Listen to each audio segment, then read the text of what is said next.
वर्ष अजून हे सगळं बांधायचंय बाई, सोपं नाहीये. 500 वर्ष हे टिकायचंय, अजून सोपं नसतं. चांगला झाला संसार, मुलगा झाला, त्याच्या पाठीमागे वेडी फार चांगली आई होण्याचा प्रयत्न केला, अतिशय चांगली आई. माझ्या आतमध्ये जे जे सुंदर आहे ते मी सगळं बाळाला दिलं. मी चांगली पुस्तकं वाचली, मी बाळाला ऐकवली. मला लोकगीतं छान म्हणता येतात, मी बाळाला म्हणून दाखवली.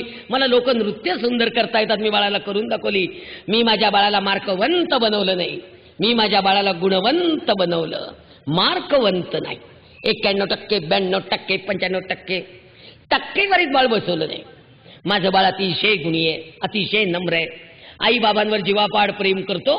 आणि म्हाताऱ्या आजारी आजीला इंजिनियर असलेला माझा मुलगा नित्य नेमाने रोज ज्ञानेश्वरी वाचून दाखवायचा, नित्य नेमाने.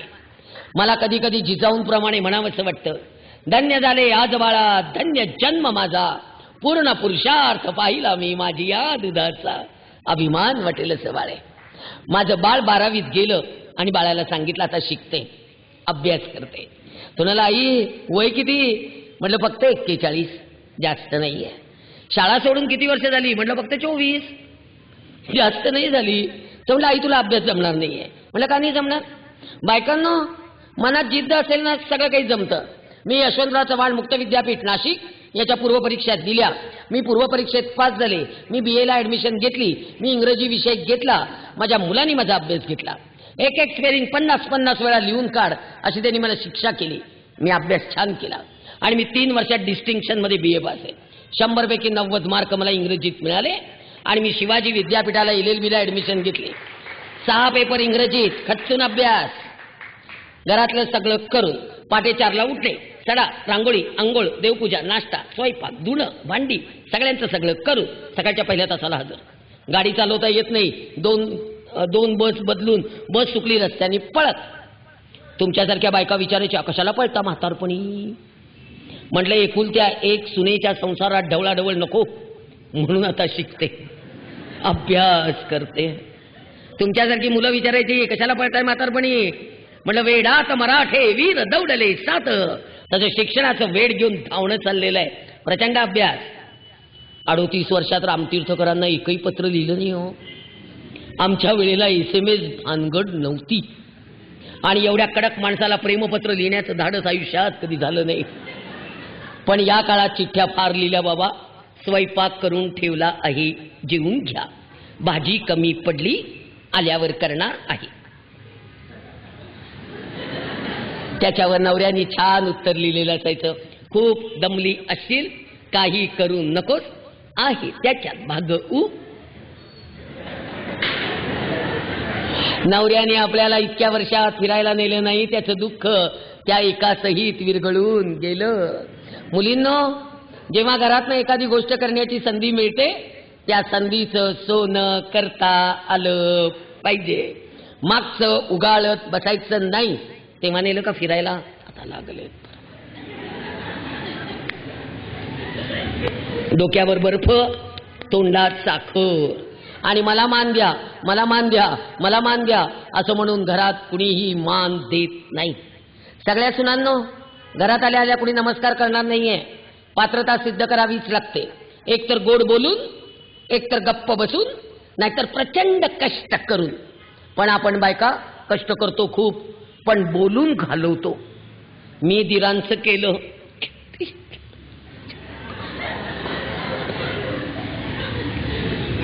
तू केलं ना, तू बोलू नको. मग बोललं ना की दीर किंमत ठेवत नाही. त्यामुळे बोलायचं नाही, अजिबात बोलायचं. इदम नम्मम द्यायचं सोडून. प्रचंड अभ्यास, 3 वर्षात क्लिअर पास, एटिकेटी भानगड नाही, allowed to keep term no. कॉलेजमध्ये 2री आले, एव्हिडन्स सारख्या विषयात 1ली आले आणि वयाच्या 46व्या वर्षी मी वकील झाले. माझ्या नावाच्या पाठीमागे ॲडव्होकेट लागायला लागलं. ॲडव्होकेट अपर्णा रामतीर्थकर. पाठी लावली घरावर. पाठीकडे 15 मिनिटं बघत उभी राहिले होते. मुलांनी विचारला, ही काय बघते एवढी? म्हटलं विश्वास बसत नाहीये, आपण वकील झालो. 25 वर्ष घरात होते. 1975 साली लग्न झालं. 2000 सालापर्यंत घरी काय केलं? घराला करिअर मानलं. माझं घर माझं करिअर होतं. मी सासू असल्याचं केलं, मी दिरांचं केलं, लग्न केली, कार्य केली, दुखणी काढली, सगळं केलं. 3.5 महिने आजी आजारी होत्या सासूबाई. 3.5 महिने त्यांची खूप सेवा केली. घराला करिअर मानता आलं पाहिजे. रोज नवीन एक पुस्तक वाचलं, रोजचे पेपर डिटेल वाचले, रोजच्या बातम्या डिटेल ऐकल्या, रोज नवीन एक पुस्तक वाचून 25 वर्षात स्वतःला समृद्ध केलं. पर्सनॅलिटी डेव्हलपमेंट कुठल्याही क्लासला जाऊन होत नाही मुलांना. त्या क्लासेसच्या जाहिराती बावळटसारख्या असतात. 2 महिन्यात तुमची पर्सनॅलिटी डेव्हलप करून देतो. काय जादूची कांडी आहे? मी 38 वर्ष पर्सनॅलिटी डेव्हलप करते, काय सोपं काम आहे? प्रचंड अभ्यास केलेला आहे, वेड्यासारखा अभ्यास केलेला आहे. माझी सनद आली आणि मी पहिल्या दिवशी कोर्टात गेले. इथं जर जेवढे ॲडव्होकेट्स आले असतील त्यांनी मला माफ करा. कोर्टातलं वातावरण मला नाही आवडलं. पैशाच्या पाठीमागे धावणारी माणसं मला नाही आवडली. पैशासाठी तारखांवर तारखा घेणारी माणसं मला नाही आवडली. एक फाईल काढून देण्यासाठी 10 रुपये मागणारा माणूस मला नाही आवडला. ॲफिडेव्हिटचा शिक्का मारल्यावर टेबलावर 15 रुपये ठेवावे लागतात हे कळलं त्या दिवशी माझं डोकं फिरलेलं होतं. नाही आवडलं. एक बाई समोर आल्या, त्यांनी माझ्यासमोर 500 रुपये धरले आणि मला विचारलं, काय करू 500 रुपये यात? नवऱ्याने 6 महिन्यांनी पोटगीचे 500 भरलेत बाई. तिच्या डोळ्यातनं वाहणारं पाणी आणि माझ्या पोटाचं पेन शांत. त्या दिवशी पहिला निर्णय घेतला, पैशासाठी काम करायचं नाही. माझ्याकडे येणाऱ्या मुलीला नवरा नांदवत नसेल, सासरी त्रास असेल, हुंड्यासाठी छळ असेल, मुलीच्या नवऱ्याला आजपर्यंत नोटीस नाही पाठवली. मी मुलीला घेते आणि डायरेक्ट तिच्या सासरी जाते. सासू सासरे नणंद नवरा दीर गावातले प्रतिष्ठित सगळ्यांच्या समोर बसते आणि माझ्या पोरीची चूक काय पदरात घाला म्हणते. 20-20 तास बोलते आणि मी माझी मुलगी आनंदाने नांदायला सोडून येते किंवा मी माझी सून आनंदाने नांदायला घेऊन येते. आज सांगायला अभिमान आहे, 2001 साली काम सुरू झालं, आज 2013. कोर्टात न जाता, पोलीस स्टेशनला न जाता, केवळ तडजोड डीने 985 मुलींचे संसार आनंदाने उभे राहिले. 985 मुलींची आई आहे. मुली फोन करतात, आई ग नवऱ्याने किराणा माल भरला नाही, मी किराणा माल घेऊन जाते. आई ग दिवस गेले, मी रोज सिव्हिल हॉस्पिटलला एका पोरीचं बाळणपण करते, दुपटी शिवते, डबे पोचवते, पोरं सांभाळते, नवऱ्यांची बँक प्रकरणं करते, संजय निराधार करते, शासकीय कार्यालयातली कामं करते, तुमच्यासारख्या लोकांच्याकडे जाते, सगळे चांगले चांगले कपडे गोळा करते, घरी आणून धुते, सॉर्टिंग करते. वर्षभर गरिबांना पुरतील एवढे कपडे तुम्ही टाकलेल्या कपड्यातनं मी वापरते. माझ्या शेजारी घराच्या 20 ते 25 हजार झोपडपट्टीचा भाग आहे. तुमच्याकडनं नेलेले कपडे इतकी गरीब माणसं वापरतात. गच्चीवर सगळे असे ठेवलेले असतात वयाप्रमाणे, सॉर्टिंग करून ठेवून द्यायचे. काय गरिबी आहे तेव्हा कळतं. वरती येऊन जुने कपडे आनंदाने घालून नाचत जाणारी पोरं आहेत. गेल्या 13 वर्षात एकाही साडीच्या दुकानात गेलेली नाही. तुमच्या गाठोड्यातनं आलेल्या जुन्या साड्या मी स्वतः नेसते किंवा एखाद्या मैत्रिणीला अशी साडी नेसून नेसून कंटाळ येतो आणि मग ती सांगते मी 5 वर्ष वापरली, आता तू वापर, मी वापरते. माझे मिस्टर तुमच्या गाठोड्यातनं आलेले जुने कपडेच वापरतात. गेल्या 13 वर्षात घरात एकही नवीन वस्तू आणलेली नाही आणि गेल्या 38 वर्षात मी सोनाराच्या दुकानात एकदाही गेलेली नाही. 1 वाटी हळदीची, 1 वाटी कुंकवाची, ती माझी सौभाग्याची. यातली अर्धी सुद्धा जाताना बरोबर येत नाही हे मला माहिती आहे. आता मणी सुद्धा कोणी तोंडात देणार नाहीये. सोनं केवढं महाग झालंय. आता बेंटेक्स घालून स्वर्गात जावं लागणार आहे. सोने से कम नाही, गया तो गम नाही. तरी पण तोच संपत नाही. इथे डोसतात, इथे डोसतात, इथे डोसतात, वरती परत चेन लावतात. बायकांना सोनं नाणं अंगावर घालून जरूर मिरवा, पण ते मिरवताना लक्षात ठेवा, सोन्यासारखी आपली माणसं आपल्याला जपता आली पाहिजेत. ती हृदयाच्या लॉकरमधनं चोरीला जात नाही. आज प्रचंड काम उभं राहिलेलं आहे. नवऱ्याला चहाचा कप देताना घाबरणारी मी आज कुठल्याही पोलीस स्टेशनला जाते, तिथल्या पीआयला झापून झापून माझी कामं करून घेते. त्यांनी ऐकलं नाही, सीपी, एसपी, जिल्हाधिकारी, मंत्री सगळ्यांपर्यंत मी जाते. आज आमच्या जिल्ह्यात अशी परिस्थिती आहे, सगळे मला प्रचंड घाबरतात. मी कुणालाही घाबरत नाही, फक्त नवरा सोडून. नवऱ्याला घाबरावंच लागतं. नवऱ्यासमोर वकिली चालत नाही. दरवाजात काळा कोट काढायचा आणि मग घरात जायचं आणि आपल्याला डोकं नाही असं वागायचं, म्हणजे संसार होतात. पुरुषांच्या समोर शिक्षणाचा टेंबा मिरवून चालत नाही. तू मुख्याध्यापिका असलीस, शाळेत बेल दाबली, शिपाई हातात चहा आणून देतो, पण घरी गेल्यावर नवऱ्याच्या हातात चहाचा कप तुला द्यावाच लागणार आहे. बेल वाजवून उपयोग नाही. बायकांनो, तू बाहेर कुणी का असं, तू करिअर म्हणून बाहेर पड, तू अडचण म्हणून बाहेर पड, तू अस्तित्वाची लढाई म्हणून बाहेर पड, तुला गरज आहे म्हणून तू नोकरीसाठी बाहेर पड, तू कशाही स्वरूपात बाहेर पड, घरच्या जबाबदाऱ्या टाळता येत नाही. तू घराची कुणाची तरी सासू आहे, घरात कुणाची तरी सून आहे, घरात कुणाची तरी बहिणी आहे, तू अनंत नात्यांनी बांधलेली आहेस. त्या नात्यांना न्याय द्यावा लागतो बाई. अजून तरी स्त्री पुरुष समानतेच्या या युगात नवरा आल्या आल्या तुला मदत करणार नाहीये तरी करतात. हल्ली नवरे मदत करतात, पण सगळेच नवरे मदत करतील अशी काही खात्री देता येत नाही. हे बाहेर आल्यानंतर पेपर वाचत बसलेले चालतात, पण आपल्याला चालत नाही. कारण का पदराला पोर लटकलेलं असतं, सासू ओरडत असते, नंदेला काहीतरी पाहिजे असतं, स्वयंपाकघरात जावंच लागतं आणि ती आपली जबाबदारी आहे. जबाबदारी टाळून कशी चालेल?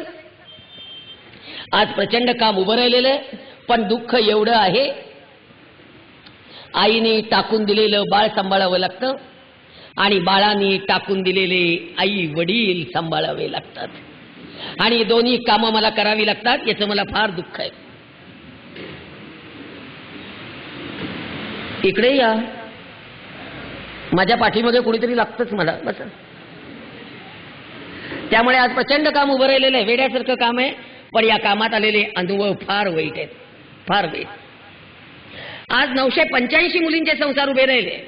काही ठिकाणी पुरुष व्यसनी आहेत, काही ठिकाणी पुरुष संशयी आहेत, काही ठिकाणी पुरुष नालायक आहेत, काही ठिकाणी पुरुष जोड्याने मारण्याच्या लायकीचे आहेत, काही ठिकाणी पुरुष फाशी देण्याच्या लायकीचे आहेत. मला मान्य, पण बायकांनो, पुरुषांना 4 दणके घातले, पुरुषांना जरा घाबरवलं, जरा कायद्याचा बडगा दाखवला, पुरुष ऐकतात.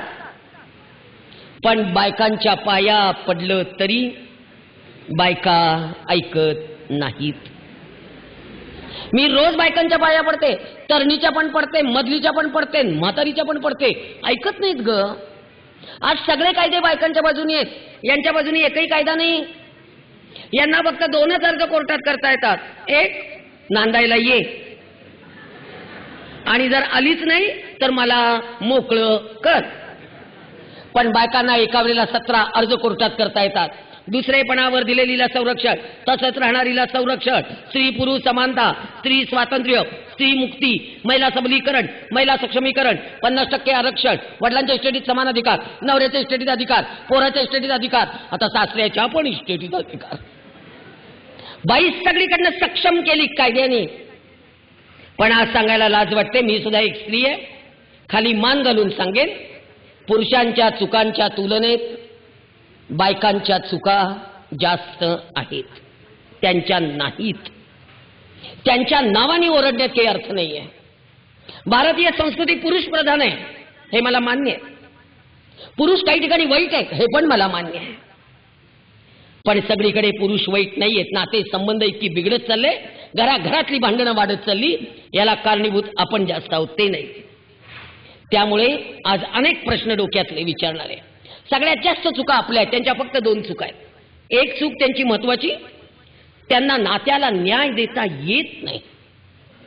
आई आईच्या जागी, बायको बायकोच्या जागी, बहीण बहिणीच्या जागी, भाऊ भावाच्या जागी. त्यांना नात्याला न्याय जर देता आला तर आपली भांडणं थोडी कमी होतील. त्यांना न्याय द्यायला जमत नाही. आणि त्यांची दुसरी चूक महत्वाची अशी आहे, ते आईचं ऐकतात, ते बहिणीचं ऐकतात, ते भाऊजाईचं ऐकतात, ते बायकोचं ऐकतात, ते त्यांची एखादी मैत्रीण असेल तर तिचं ऐकतात, आणि त्यांच्या डोक्यात नको ते भरवणाऱ्या सगळ्या बायकाच असतात. एक तरी निर्णय मनाने आहे का विचारू? हा सूर्य, हा चंद्रात. लगेच विचारते सगळ्या पुरुषांनो, आता तुम्हाला तुमच्या भावाचा, मोठ्या भावाचा फोन आलेला आहे. तुमचा मोठा भाऊ दादा यांनी लहानपणापासून तुमचं खूप केलेलं आहे. तुम्हाला दादानी फोन केलाय, प्रकाश मी फार अडचणीत आहे रे, माझी उद्या बँकेची तारीख आहे, मला 30,000 रुपयाची गरज आहे, मला 30,000 रुपये माझ्याजवळ नाहीत. प्रकाश मी 30,000 रुपये तुला लगेच परत करू शकणार नाही, मी थोडे थोडे करून नक्की परत करीन, पण आत्ता माझ्याजवळ पैसे नाहीत. प्रकाश तू माझी नड उद्या भागवशील का रे? तुम्ही दादाला म्हणाला, दादा काळजी करू नको, मी 10 मिनिटात तुला काय ते कळवतो. मधल्या 10 मिनिटात तुम्ही फोन कुणाला केलात? मधल्या 10 मिनिटात तुम्ही फोन बायकोला केलात आणि तुम्ही निर्णय नाही ऐकवलात की मी मदत करणार आहे. तुम्ही असं नाही म्हणालात की माझा भाऊ अडचणीत आहे, दादा अडचणीत आहे, मला द्यायचेच पैसे आणि मी देणार आहे, मी फक्त तुझ्या कानावर घालतोय. तुम्ही परवानगी विचारली, काय करायचं, देऊ या का? का बरं? आणि तुमच्यापैकी किती जणी नवऱ्याला म्हणाल्या, अगो बाई भाऊजी अडचणीत का, किती केलंय बाई त्यांनी आपल्यासाठी, लगेच द्या हो, परत नाही केले भाऊजींनी तरी चालतील, करा हात वर. अगं खोटा खोटा तरी करा ना, स्टॅम्प पेपरवर लिहितीये. आणि हेच तुमचा भाऊ अडचणीत आहे, दादा माझा. हे तुझं माझं कधी संपणार? यांचा भाऊ माझा भाऊ, यांची बहीण माझी बहीण, यांची आई माझी आई, हे सगळे आपले कधी होणार? लग्नाला 38 वर्ष झाली तरी हे सगळं तुझं माझं चालूच. बायकांनो, याचा विचार करू. आज लग्न कुटुंबाशी होतं, फक्त नवऱ्याशी नाही. त्यामुळे आज नात्यांवर बोलू. सगळ्यात पहिलं नातं सासू सुनेचं. सगळ्या नात्यात भांडतो आपण, सासू सुना भांडतात, नणंद भाऊजया भांडतात, जावा जावा उभा दावा, बहिणी बहिणी भांडतात, विणी विणी भांडतात, मैत्रिणी मैत्रिणी भांडतात, माय लेकी भांडतात, शेजारणी शेजारणी भांडतात, बचत गट भांडतो, चौथी तर भांडायला जन्माला आल्या. आणि 2 बायका एकत्र जमल्या की तिसरी बद्दलच बोलतात आणि चांगलं बोलत नाही, लगेच सुरूच, 500 दिवस फिरतीये घोर सोडून.